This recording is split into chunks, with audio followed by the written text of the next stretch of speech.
thought I'd share some technical information about how the turbocharger goes together, what it bolts to, and how the actual turbo works.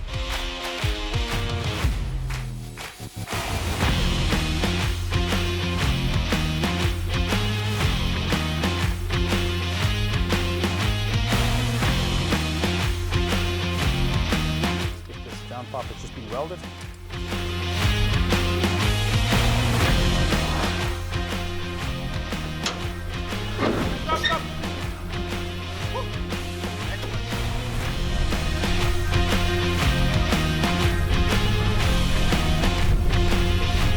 The design of the volute on the inside is fully symmetrical. Hi everybody, my name is Chris Gamboris. I'm the founder and CEO of TurboDirect South Africa.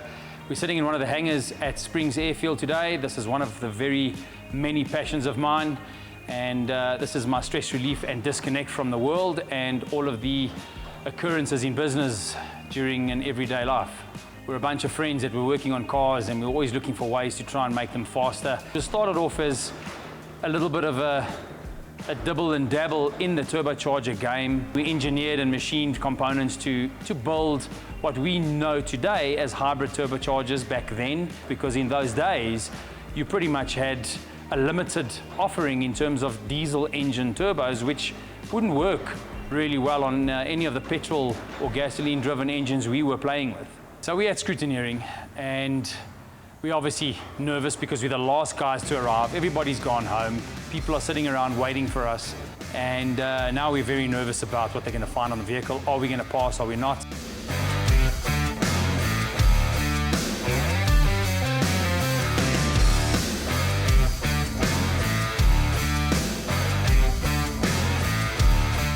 Surprisingly, we got really great feedback. One of the comments was, I think you guys have got double the horsepower of all of the other cars. After scrutineering, we had to take the engine out again. We had a couple of problems that we had to deal with on the clutch and on the rear side of the engine, which was not accessible when the engine was inside of the car. Engine's coming out. There's quite a few little snags that we have to address, and the only way we can get to them, as I said, is to take the engine out. So this is quite exciting, and we are going to have all the access we need to get to these little small issues.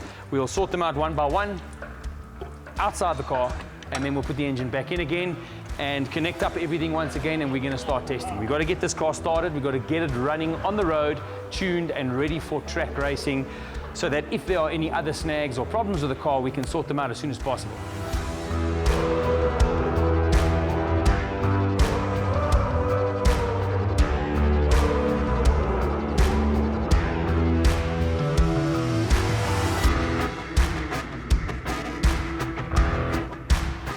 Put it on and check it out. Great stuff.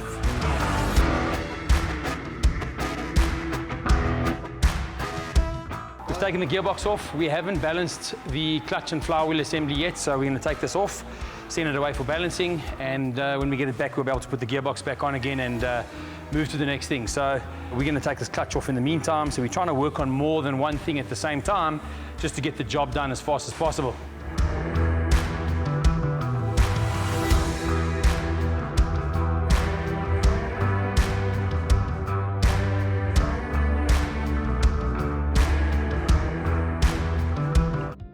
The design of the volute on the inside is fully symmetrical. So if you slice this down the middle from top to bottom, the left-hand side shape and the right-hand side shape is a mirror image of one another. What I'm going to do is I'm going to assemble the 9-blade lightweight shaft together with a slightly larger inducer on the compressor wheel as opposed to the smaller one, purely because of the fact that I don't want the power to fall away up top.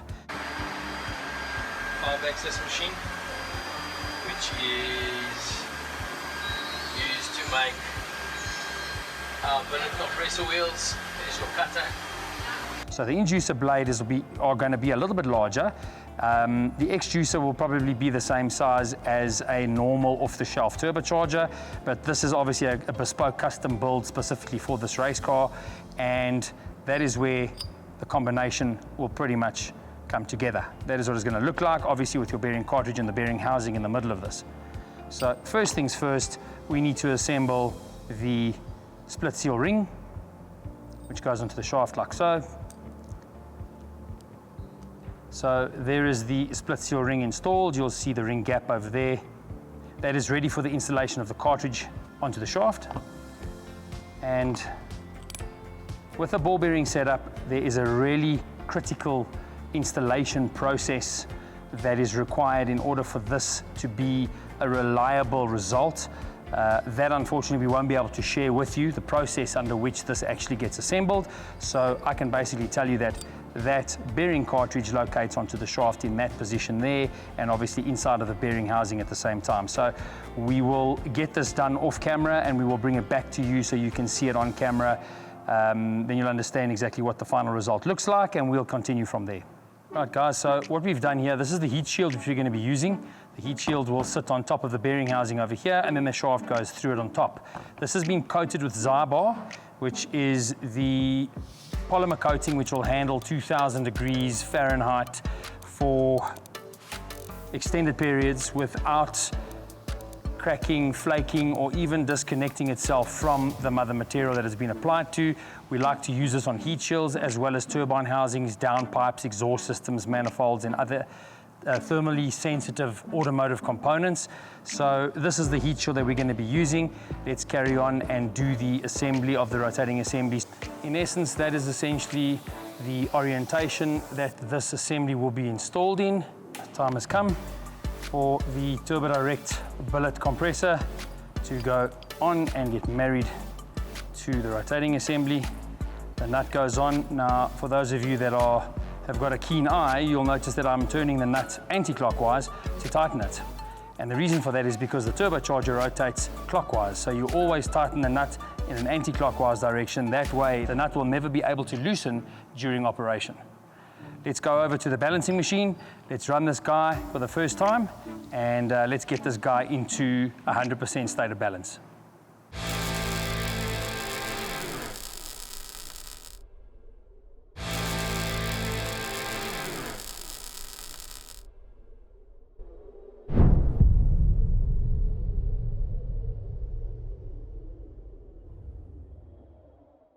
Okay guys, so what we have here is the rotating assembly mounted into one of our custom-made mounting flanges, which is going to be going onto the VSR machine. And this is the machine that's going to be responsible for driving this turbo to approximately 100,000 RPM. And then we'll have a look and see what the state of balance is, and we'll bring it into balance by grinding and removing weight off the shaft nut that we've just installed.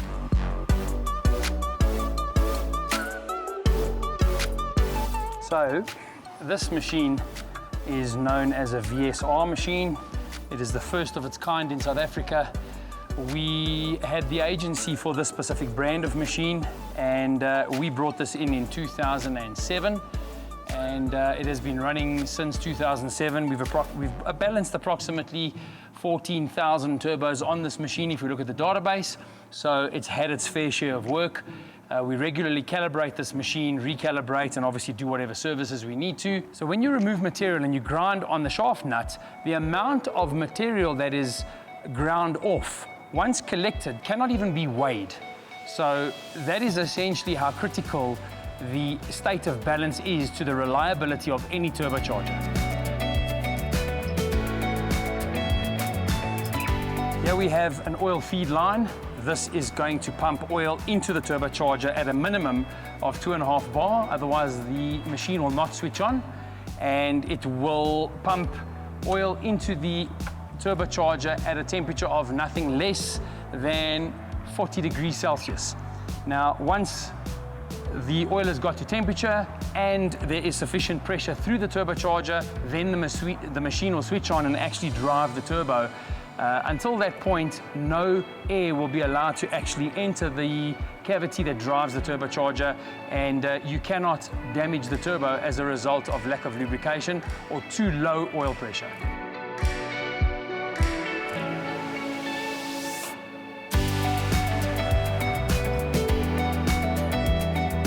So what we're going to do now is just give this a name. I'm going to call this lemon. And we'll start off by rotating this turbocharger at 40,000 RPM. 4.2 bar oil pressure.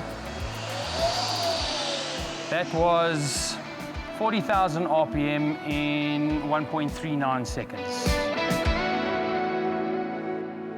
Guys are working hard on the front of the car, changing springs. What's happening? We've got damper springs. What's the story? Helper springs, and obviously we're going to 600 pounds, nice and strong for the racetrack, nice and stiff. So we've pulled everything out because in our rush we missed a few bits and pieces, so it's better to just go backwards to do it properly than rush it and try and work in the car. It's just easier to pull it all out. So we've balanced the flywheel and the clutch. We've fixed all the water pipes outside the engine, so we've done all of these. Good stuff. Well, we're making progress. Things are happening. Our guys are busy. We don't have much time before the testing starts. We still got to get to the track and make sure that the car's 100%. If anything fails or if anything still needs adjustment or modifications, we still have to get back and do whatever we need to do. So pressure's on, we're feeling it.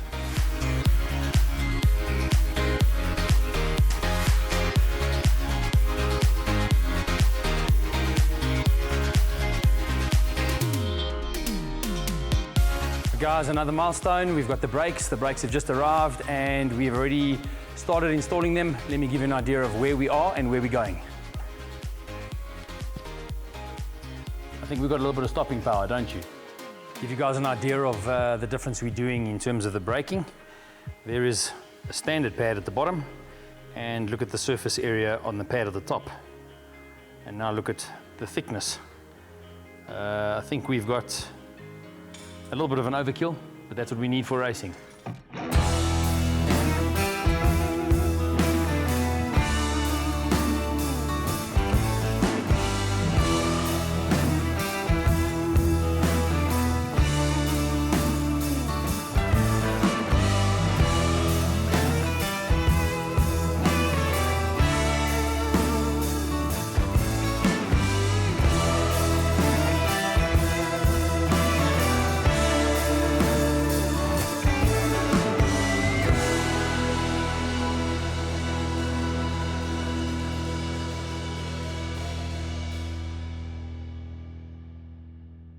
I decided to enter the Lemons race, the 24-hour endurance race, because I received a phone call from one of my friends, Harry Nevote, and he said to me, have you heard of that 24-hour endurance race? He gave me the breakdown and I said, book it. So Harry got onto the blower and he spoke to the organizers, and luckily for us, there was a cancellation. It was the last entrance and we took it.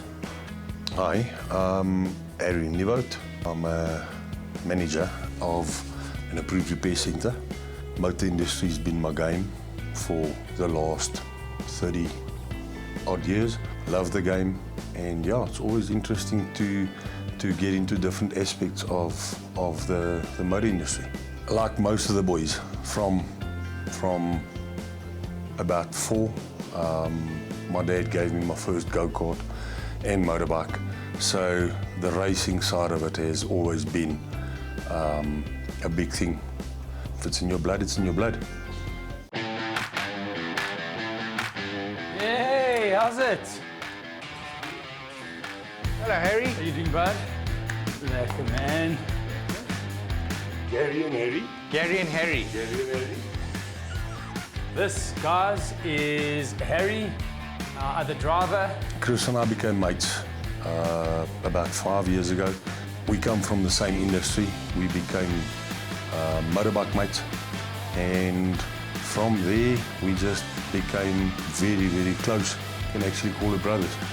When I first saw the car, Chris had told me a little bit of this is what we're doing, and I saw a picture here and there, and I thought, yo, Chris, this is a tall order, bud. And that night at Kailami, when I walked in, I thought, oh my soul, this is really gonna start becoming a reality. We're not gonna miss this. We're having a discussion here about our oversized With our giraffe driver. We need to see if this is going to fit in the seat.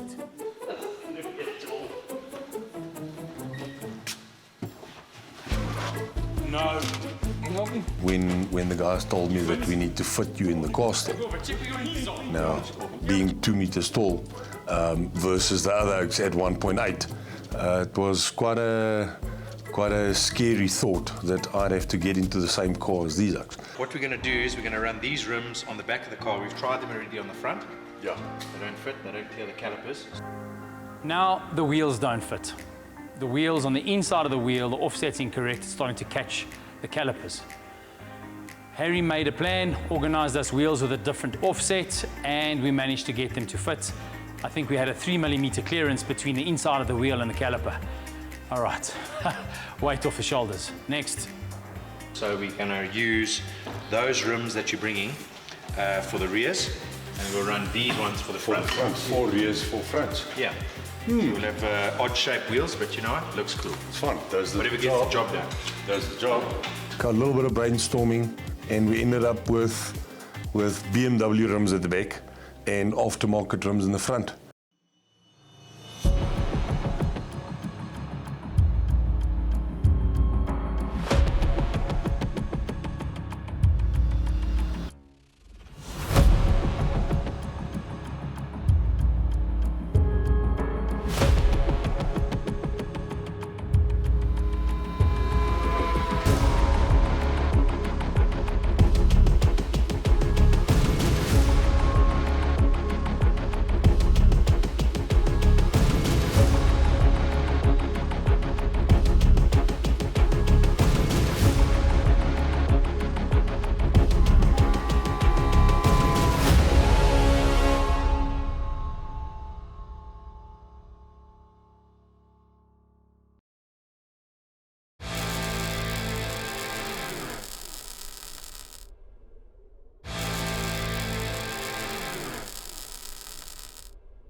Right guys, this is Steve Clark from No Sweat Racing. He's the fourth driver, or should I say the first driver, because he's probably the quickest out of all of us.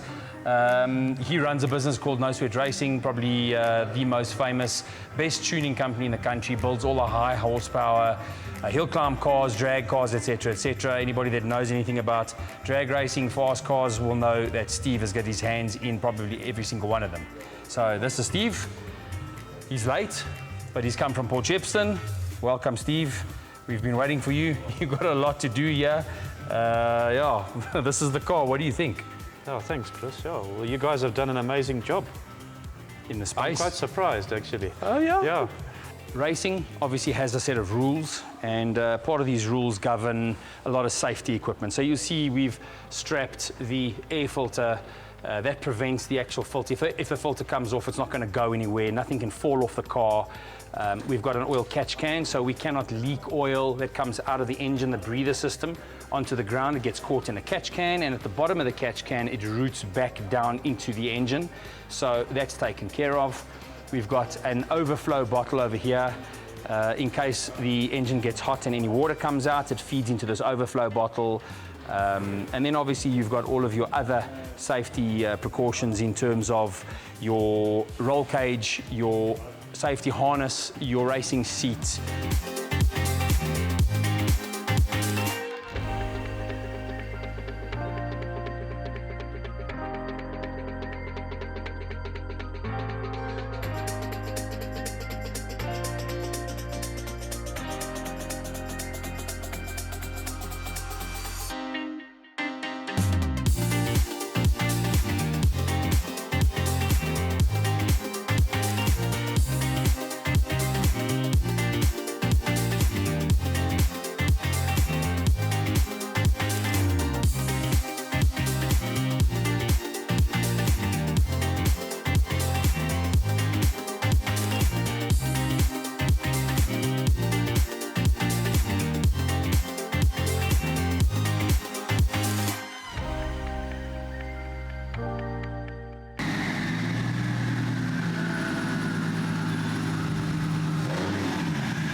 Getting to the track that morning, the excitement.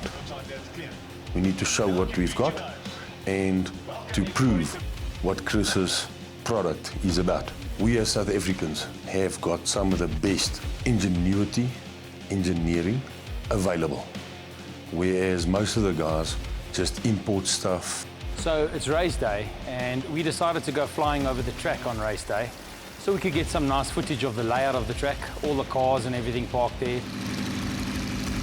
To all the teams and drivers taking part today, we wish you a safe, enjoyable and successful race. Joining up with you guys on the black stuff in a couple of hours' time. Over and out. Chris came over with a plane, but there was no car yet. Most of the spectators didn't know that he was going to put up a show for us. He was in his proper element. The feedback we got from the guys on the ground who witnessed the plane coming over absolutely loved it. It's nice to see an old Russian warbird flying over the track just before qualifying started.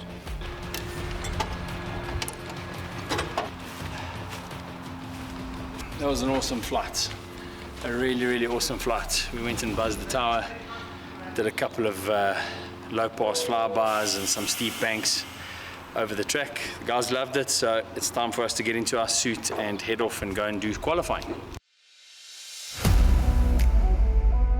When I looked at the other guys and what they put in, the time, the effort, these oaks are fully prepped, and they've all had, or most of them had, lap times, because we could test a week before. We didn't even have that.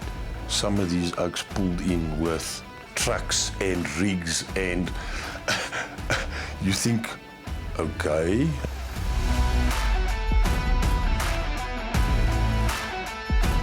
We're ready. It's cooking, it's hot, but yeah, we're ready to go. Obviously the butterflies start because I've now changed into my race suit. Let's start the race. It was now time to line up, guys climbing on their cars, taking pictures. When we entered the track, and the excitement around that was electrifying.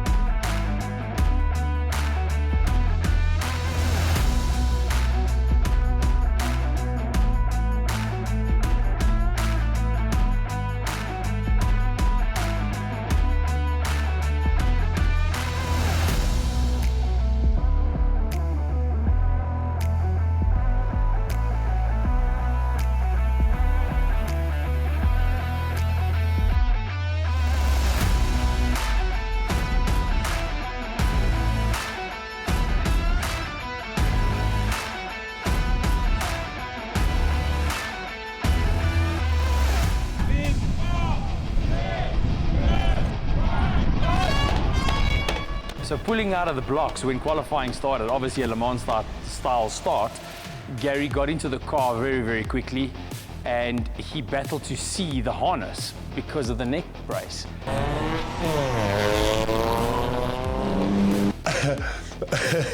He redlined it and he smoked it all the way up the main straight. We knew, boys, the oaks are up and in for a race.